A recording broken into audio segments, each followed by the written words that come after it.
Hello, Primary 6. Today we'll take new lesson, Unit 1, Lesson 3, Adding and Subtracting Integers. Adding and Subtracting Integers. Before start, how we can adding and subtracting integer number, everyone know what is the meaning of integer or positive integer numbers. Positive integer يعني 2 plus 3, 4 plus 5, this is positive integer number. طيب, adding of two positive integer, sum of two positive integer is positive. يعني from number line, if we have two integer number اللي هو معروف إن في الرايت سايد هو ده البوزيتيف، يبقى ال 3 plus الايه اللي هي from 0 to 3 تبقى هنا 3 plus كام بقى 1 2 3 4 5 يعني 3 plus 5 equal 8. اوكي, يبقى sum of two positive integer number is positive. طيب, number B, adding to negative integer. يعني ايه to negative؟ يعني negative 5 negative 7 negative together. طيب, sum of two negative integers is a negative integer number. يعني negative plus negative equal negative. From number line اهو negative 4 plus negative 3 يبقى equal negative 7. اوكي, negative 4 from 0 to negative 4 plus negative 3. طبعا الكويشن مش هيكون number line. اوكي, الكويشن بيكون negative 3 negative 4 plus negative 3 negative مش عارفه ايه negative 2 plus negative 8. اوكي, but should we know ان sum of two negative integer number is negative integer. Number C, adding a positive integer and negative integer number. The sum of positive integer and a negative integer will have the sign of integer with the greatest absolute value. يعني بناخد ال positive, the sum of two integers will have the sign of integer greatest absolute value. How? If we have 7 plus هنا from 0 to to 7. لا, هو هنا بيقول some positive integer and negative integer will have the sign of the integer with greatest absolute value. طيب,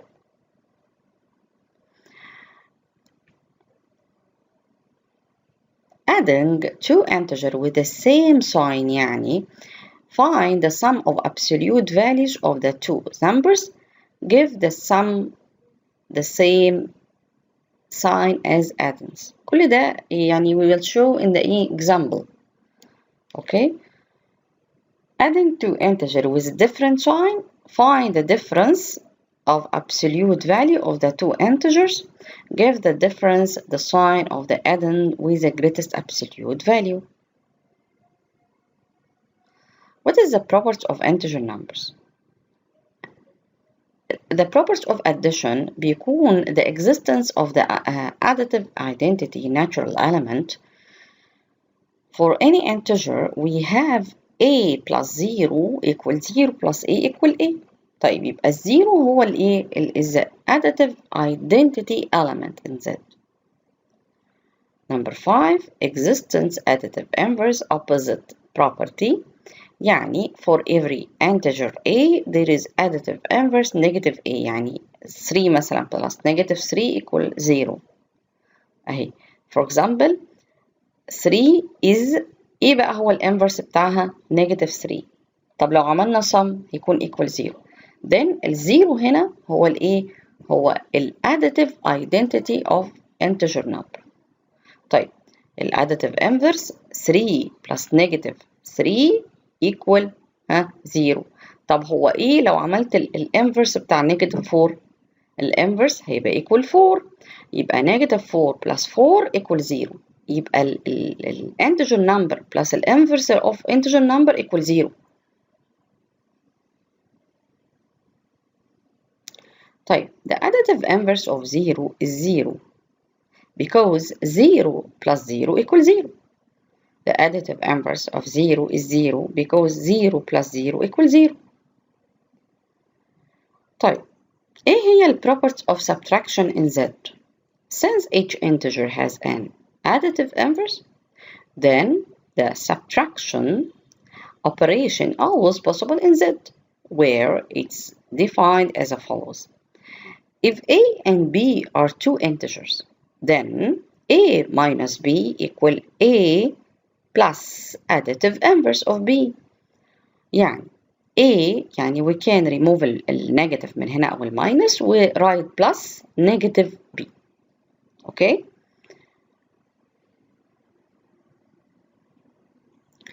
The existence of additive inverse opposite property for every integer A, there is an additive inverse negative A, okay, where A plus negative A equals 0.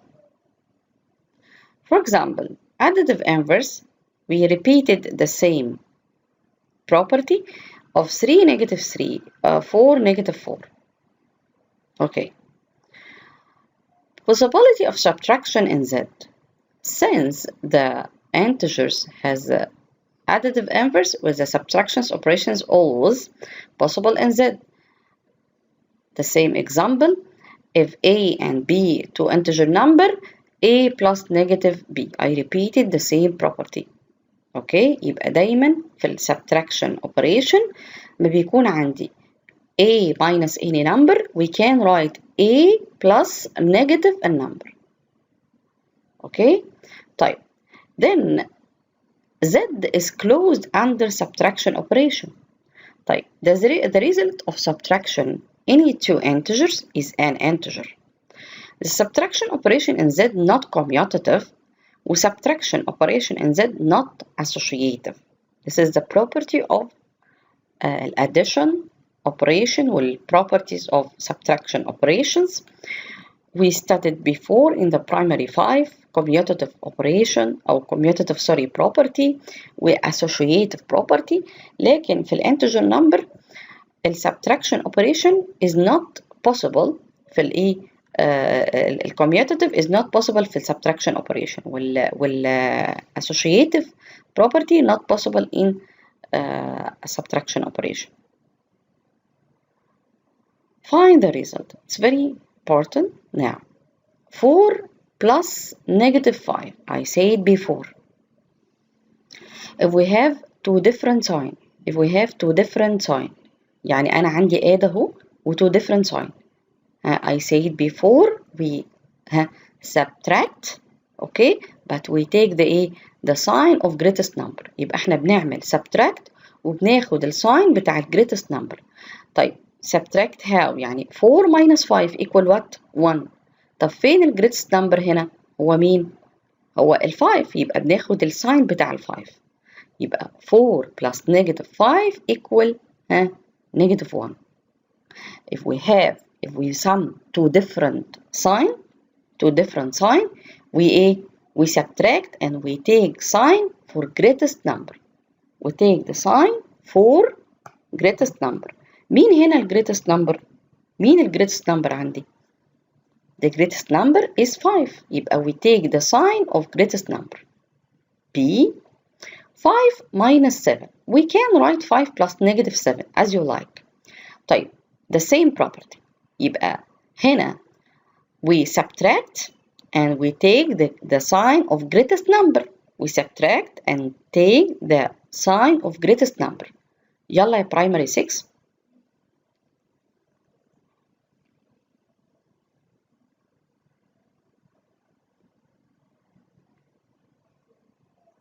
Okay, then if we subtract 5 minus 7 equal 2. طيب 2 ولا negative 2؟ فين ال greatest number هنا؟ ال 7. يبقى it will be negative 2. Fine. C negative 9 plus negative 3. يبقى احنا قلنا if we add ال two negative numbers أو ال two negative integer number we add a 2 number and we write a negative sign. يعني we add a 2 number عادي and we write a 2 negative sign. يعني 9 plus 3 equal 12 and we add negative تبقى negative 12. Okay. Now negative 8 minus negative 8. negative ونيجاتيف هنا negative ونيجاتيف change into positive. negative وهنا negative يبقى على طول change into positive. then negative 8 plus 8 equal what? negative 8 plus 8 يعني بنعملهم ايه minus. negative 8 plus 8 هتبقى equal what? 0. الزيرو ملوش sign. خلاص يبقى if we have two difference أو two minus before البراكت و inside البراكت يبقى change into positive. يبقى negative 8 plus 8 equal 0. negative 8 plus 8 equal 0. طيب هنا negative 4 negative 8 we can write negative 4 plus negative 8. يبقى I said before أهي negative plus negative we can write for the same form.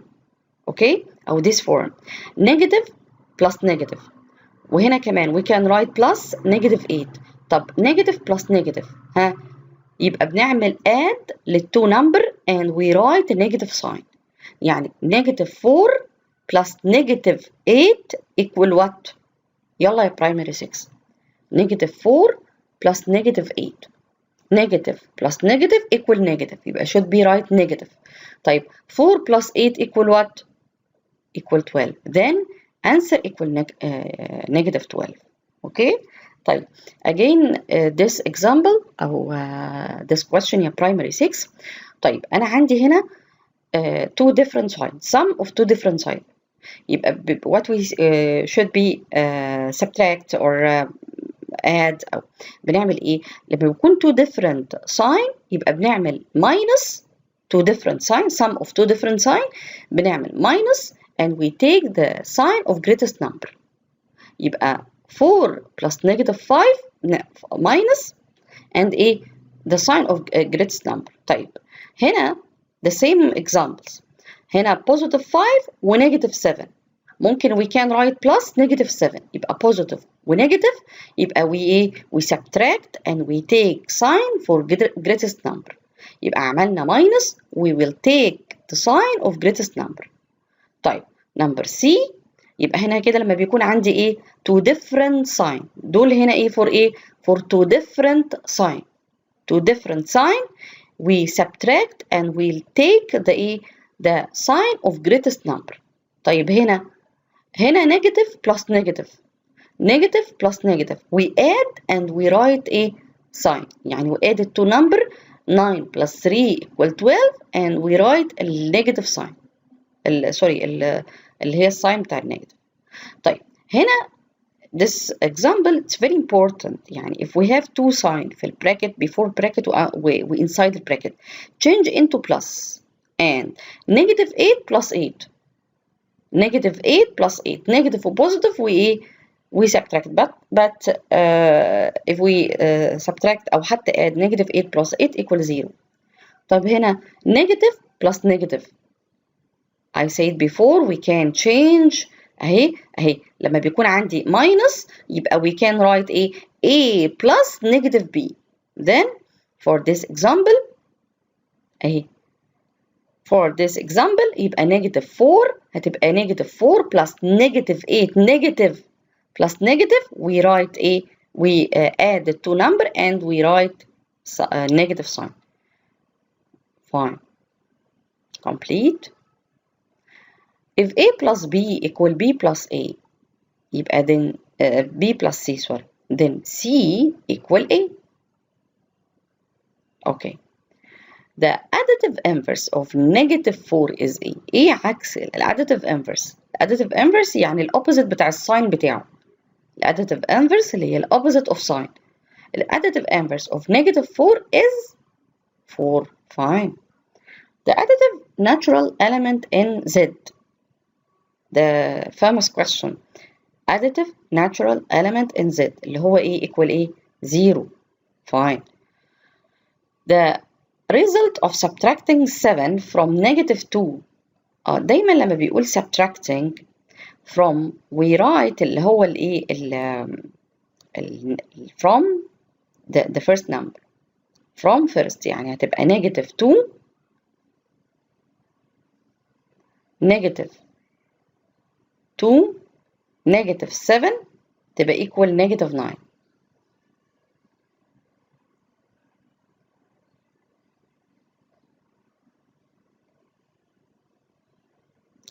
Use the property of addition operation in Z. Find the result of negative 58 plus 21 plus 58. State the used property in each step. Negative 58 plus 21 plus 58. هي ايه property? We said before about the commutative property. هتبقى negative 58 plus 21 plus 58. يعني what is the meaning of commutative? Change the place of number. هتبقى هنا negative 58 plus ال 58 دي plus 21. This is commutative property. طيب after we finish commutative we can write bracket between ال two different sign number. خلاص plus 21 أو ال bracket هنا we can write between the two numbers عادي أو any two number. Okay, this is called associative property. 0 plus 21 يبقى الأنسر هنا يكون 0. 0 plus 21 is additive inverse property. Okay, لأن هنا هو النمبر والinverse بتاعه. الفاينل answer is additive identity property. Okay, the final answer is additive identity property. Use the property of addition in Z to find the result of 25 plus negative 8 plus 25 plus 7. State used property. Just 1 minute to find answer for this question.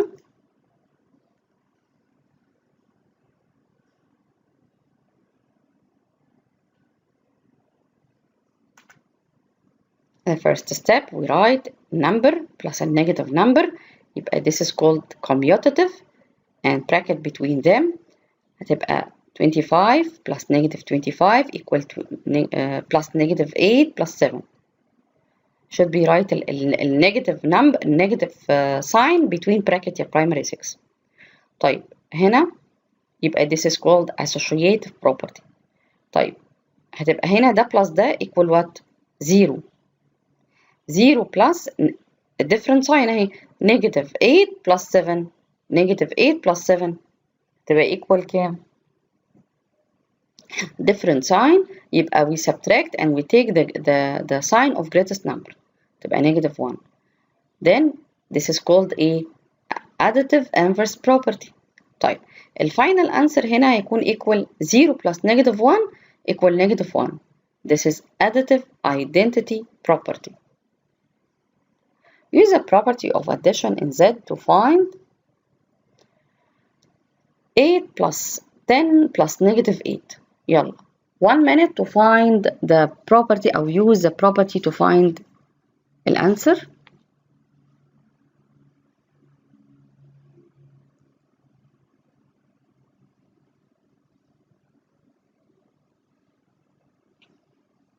يلا يا primary 6. The first step commutative property after we finish.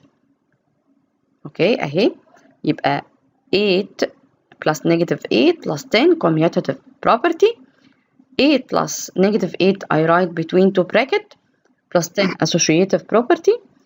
النمبر plus النيجاتيف sign بتاعه والinverse بتاعه اسمها additive inverse property. Final answer is additive identity.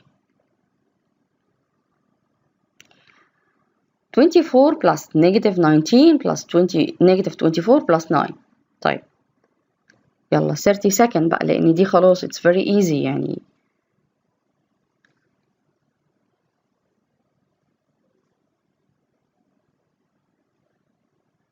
fine 24 هتبقى plus negative 19 plus negative 24 plus 9 equal بنجيب 24 بالopposite sign بتاعت الانفرس بتاع 24 negative 24 plus 19 plus 9 دي commutative property. طيب لو we write ال two different sign number between bracket وده كمان هنحطهم between bracket لازم تبقى each two يعني كل two numbers we write between bracket دي اسمها associative property. طيب هنا النمبر بلس الانفرس نمبر تبقى equal كام؟ 0 ودي اسمها additive inverse. هنا negative 19 plus 9 different sign we add different sign يبقى subtract and we take the sign of greatest number. اوكي تبقى negative 10. 0 plus negative 10 equal negative 10. Okay, this is the last example for this lesson. I hope everyone can understand the prim6. Thank you for good listening.